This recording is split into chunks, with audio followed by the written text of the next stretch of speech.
नमस्कार प्रिय दर्शकों, हाजिर हूँ मैं आज कुंडली देखने की नए विषय लेकर। प्रिय दर्शकों, आज हम आप लोगों को बताएंगे द्वादश भाव में अष्टमेश का फल। आप लोग ये जानते ही हैं कुंडली में 3 भाव ऐसे होते हैं। त्रिक भाव जिसे हम बोलते हैं, 6वें, 8वें और 12वें, ये 3 भाव जो हैं इसको त्रिक भाव बोलते हैं।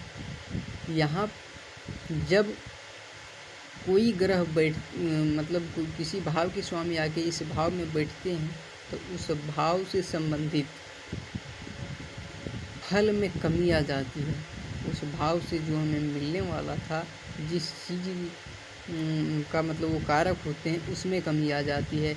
या फिर इन तीनों भावों के स्वामी जिस भी भाव में कहीं बैठेंगे उस भाव में वो कमी ले आएंगे।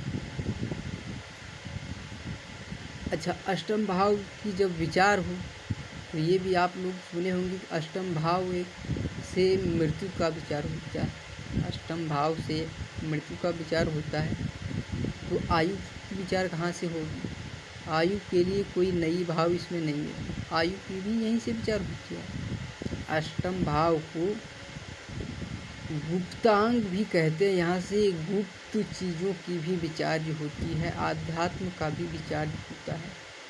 तो जब इस भाव के स्वामी कुंडली में एक पॉइंट और है, आप सुने होंगे कि लगने से जहाँ बैठते हैं, पहले मैंने भी बता रखा है कि लगने से जहाँ भी बैठेंगे उस भाव में वृद्धि करेंगे, स्वभाव के कार्य में वो वृद्धि करेंगे। और ये तीनों भाव के स्वामी 6वें, 8वें, 12वें, ये तीनों भाव के स्वामी जिस भाव में बैठेंगे उस भाव में कमी ले आएंगे। ये इनकी खूबी है। तो चलिए हम जानते हैं इन 12 भाव में अष्टमेश का फल। अष्टम भाव के स्वामी अगर लग्न में है तो जातक को निरोगी बनाएंगे। अगर लग्न में कारक हो तो या शुभ ग्रह हो, जातक को निरोगी बनाएंगे। आध्यात्म क्षेत्र में उनकी रुचि रहेगी और धार्मिक भी बनाएंगे। आध्यात्मिक क्षेत्र में रुचि रहेगी, मानेंगे धर्म को, संस्कारी बनाएंगे। यही अगर द्वितीय भाव में चले जाएं तो यहाँ से आकस्मिक लाभ, आकस्मिक धन, लॉटरी, सट्टा, जुआ से अचानक धन मिलने वाला हो, ऐसी मतलब कोई आपको धन प्राप्त होगा। तो वही दूसरी स्थिति में अष्टमेश अगर दूसरे भाव में बैठे हो तो एक्सीडेंट का भी चक्कर हो। अगर जैसे मैंने लग्न से बताया तो लग्न अगर कमज़ोर हो और अष्टम भाव बली हो, शनि मंगल हो, इनमें से शनि मंगल की दृष्टि कहीं अष्टम में पड़ रही हो तो ये यहाँ भी एक्सीडेंट की योग बन जाता है। या लग्न बहुत कमज़ोर हो, अष्टमेश बहुत बली हो और अष्टमेश लग्न में कारक नहीं हो, इस पर शनि की दृष्टि पड़ रही हो तो जातक को तो ऐसे बेड पर ही जीना पड़ता है, ऐसी स्थिति आ जाती है। उसी प्रकार जब द्वितीय भाव में दृष्टि हो और ऐसी स्थिति में शनि मंगल की दृष्टि पड़े उन पर तो फिर ये बड़ी दुर्घटना का भी योग बन सकता है।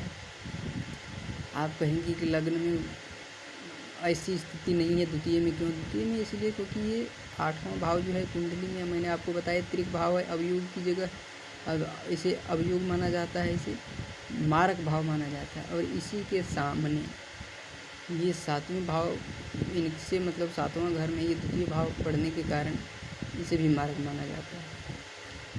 और कुंडली में जिस प्रकार 8वां भाव को मारक माना जाता है, उसी से 8वें से 8वां तीसरा भाव होता है। तो तीसरे भाव की बात अगर हम करें, पराक्रम भाव में अगर अष्टमेश बैठा हो तो इस भाव में भी कमी लाएंगे। कमी तो सब में लाएंगे लेकिन इसमें भी ज़्यादा कमी लाएंगे, इसमें भी अवयोग माना ही जाएगा क्योंकि 8वें से 8वां हो जाएगा। तो यहाँ क्या होगा कि पराक्रम का भाव है, पराक्रम में तो वो कमी कम लाएंगे लेकिन ये छोटे भाइयों बहनों का भाव होता है, इसलिए उनको बीमारियों से त्रस्त, दुर्घटना से त्रस्त, भयानक दुर्घटना में फंस जाए, ऐसी स्थिति ले आएंगे। अगर यही अष्टमेश चतुर्थ भाव में बैठे, चतुर्थ भाव में फिर माता के साथ, हालांकि माता के साथ संबंध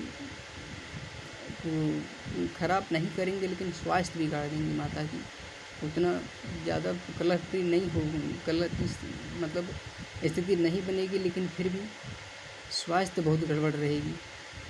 ऐसा स्थिति आ जाए कि अगर चतुर्थेश कमज़ोर हो, अष्टम भाव के स्वामी अगर चतुर्थ भाव में बैठे हो, इस लग्न में कारक ना हो, तो माता को बेड पर ही जीना पड़े, ऐसी स्थिति आ जाए। चतुर्थ भाव को कमज़ोर करेंगे, चतुर्थ में बैठ के दशम को देखेंगे सातवीं दृष्टि से, तो फिर ये पिता के स्वास्थ्य में भी कमी ले आएंगे। यही अष्टमेश अगर पंचम भाव में बैठे हो, तो यहाँ से फिर संतान, पहले तो संतान होगा ही नहीं जल्दी से, अगर हो भी गया तो पिता के साथ उनकी बनेगी नहीं, उदासीन भावना रहेगी, कभी बनेगी नहीं। पिता अगर दाएं चलेगा तो लड़का बाएं चलेगा, ऐसी स्थिति ले आएगी। ज्ञान में भी बाधा पहुँचेगी। यही अष्टमेश अगर षष्ठ भाव में बैठे, तो यहाँ अगर इन तीनों में, छठवें आठवें भाव 12वें के मालिक अगर एक दूसरे में अपने में परिवर्तन करता है, तो यहाँ कहते हैं एक योग बनता है, सरल विमल और हर्ष। लेकिन ये बहुत बड़ा राजयोग ये नहीं है, ये जो बुरा प्रभाव देने उसमें से थोड़ा अच्छा है। तो यहाँ ये बहुत अच्छी स्थिति नहीं है, लेकिन उसमें से थोड़ी अच्छी।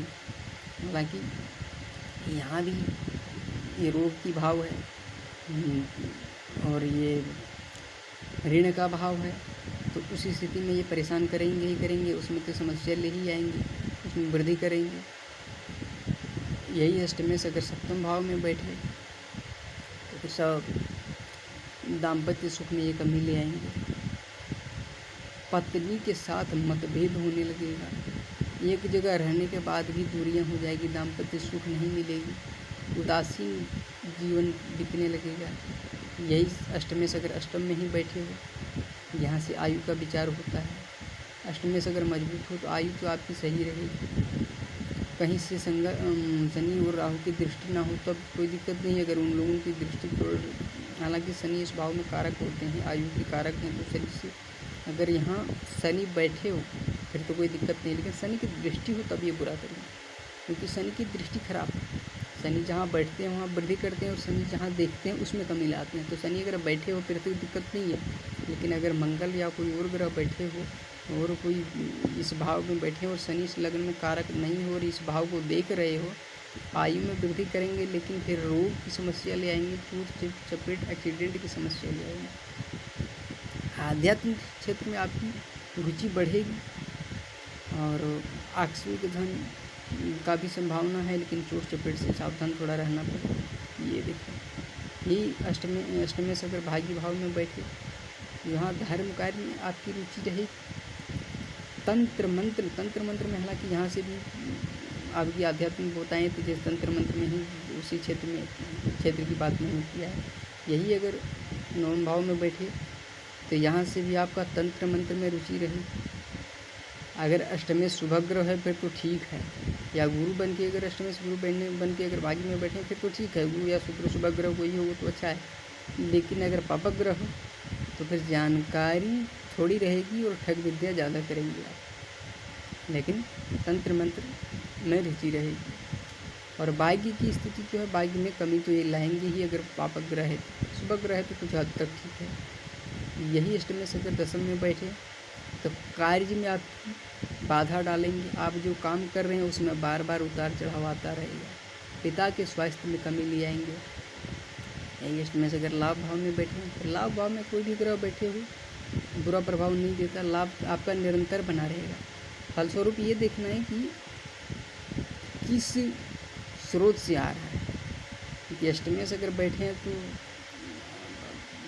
बुरा स्रोत से भी आ सकता है, अच्छा स्रोत से भी आ सकता है।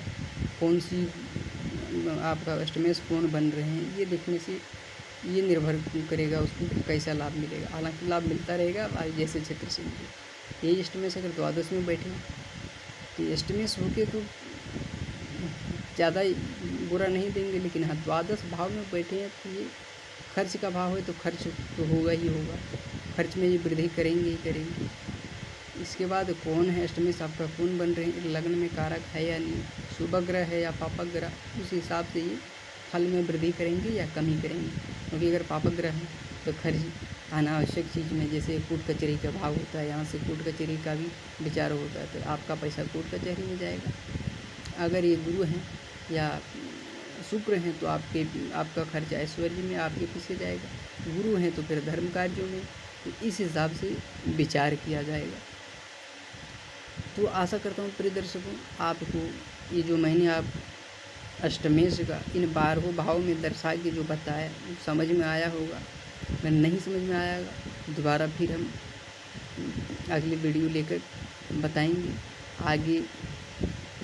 फिर वीडियो को देखते रहिए। देखने से बार बार एक बार में समझ में नहीं आया, 1-2 बार देखिए, समझ में आ जाएगा। फिर आज ही होंगे हम अगले वीडियो के साथ। आज के लिए बस इतना ही। नमस्कार।